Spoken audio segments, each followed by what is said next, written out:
Hello, ഇന്ന് day 4. നമുക്കിന്നൊരു guest ഉണ്ട്. ഇതാണ് നമ്മുടെ ബ്രിട്ടീഷ് കൂട്ടുകാരി ജെസ്.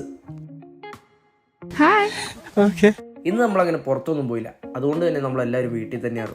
അതിൻ്റെ ഇടയിൽ ഇതാ ഹഡേഴ്സ്ഫീൽഡിൽ നിന്ന് ജസ്റ്റും വിളിച്ചു. എല്ലാവർക്കും ഒരു ഹായും പറഞ്ഞിട്ടുണ്ടേ.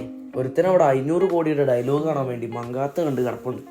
ഇതൊന്നും അറിയാണ്ട് വേറൊരുത്തൻ നല്ല പൂക്കുറ്റി ഉറങ്ങുന്നുണ്ട് ഇവിടെ.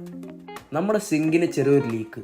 അവർ പറഞ്ഞിട്ടുണ്ട് എന്തെങ്കിലും ഉണ്ട് അയച്ചു കൊടുക്കാൻ, അതുകൊണ്ട് എടുത്താൽ അങ്ങനെ വൈകിട്ടായപ്പോൾ എല്ലാവരും പതുക്കെ എണീറ്റ് നമ്മുടെ ഹാളിൽ വന്നെങ്കിരുന്നു. അങ്ങനെ വട്ടത്തിലിരുന്ന് നമ്മൾ റമ്മി കളി അങ്ങ് തുടങ്ങി. റമ്മി ഇതുവരെ ജീവിതത്തിൽ കളിക്കാത്ത ഒരുത്തൻ ഉള്ള ചീട്ടൊക്കെ കയറ്റി എല്ലാം ജയിച്ചു എന്ന് പറഞ്ഞിരിക്കുക. പക്ഷെ മനസ്സിലാക്കേണ്ട ഒന്നുണ്ട്, അവന് ഇതിനുള്ള കഴിവ്. കാര്യം നമ്മുടെ മലയാളികളായാലും അങ്ങ് ബ്രിട്ടീഷുകാരായാലും നമ്മുടെ കൂടെ ഇരുന്ന റമ്മി കളി എങ്ങനെ കള്ളക്കളി കളി ചെയ്യാന്നാണ് ഇവൻ ആലോചിക്കുന്നത്.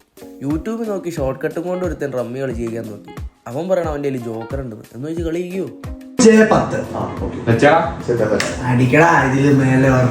അങ്ങനെ പോക്കറ്റിൽ ഒളിപ്പിച്ചു വെച്ച ചീട്ടെടുത്തിട്ടതാ അവൻ കളി ജയിച്ചു. എന്നിട്ട് അവൻ്റെ ഒരു ഡയലോഗ്, മേലാ കളിക്കില്ല എന്നുള്ള തംസപ്പാണ് ആ കണ്ടത്. കളി തീർന്ന് എണീറ്റ് വിട്ടും ഇവിടെ ഒരുത്തും ചീട്ട് പിടിച്ചോണ്ടിരിക്കുന്നുണ്ട്. അങ്ങനെ രാത്രി എന്തെങ്കിലും കഴിക്കാൻ നോർത്ത് ജീവൻ അവനെ തന്നെ എടുത്ത് വെട്ടി തുടങ്ങി.